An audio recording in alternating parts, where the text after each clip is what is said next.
Celui qui pense sincèrement que l'homme est un peu supérieur à la femme, je pense que c'est un gros con.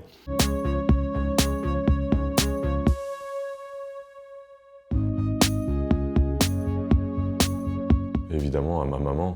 J'ai la chance d'avoir une mère très présente. J'ai grandi dans des conditions quasi idéales grâce à mes parents, donc entre autres grâce à ma mère.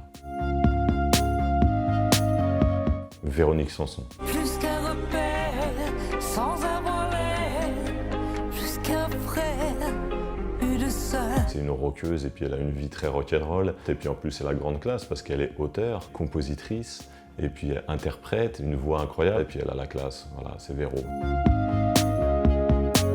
Miss Maggie de Renaud. Car aucune femme sur la planète sera jamais plus con que son frère, ni plus fière, ni plus malhonnête, à part peut-être Madame Thatcher. Qui est sa chanson en l'hommage aux femmes, mais avec sa poésie à lui, avec son autodérision à lui, et puis à grands coups de félicitations et d'hommages et d'honneur aux femmes, et ben, il en profite pour massacrer Margaret Thatcher à la fin de chaque couplet, mais c'est une très belle chanson féministe.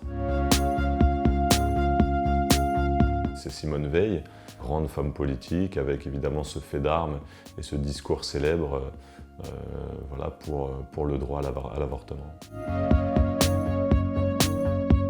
Florence Artaud, qui a évidemment eu une fin tragique dans un accident d'hélicoptère, mais qui était une navigatrice, et donc une aventurière, et en plus elle faisait des courses, des compétitions, et elle battait les hommes. Barbara, une œuvre colossale, des chansons incroyables, donc ça fait partie aussi de mes grandes inspirations. Ma femme, évidemment, celle qui m'inspire le plus, celle qui a fait naître le plus de textes et de chansons, la plus inspirante, la muse.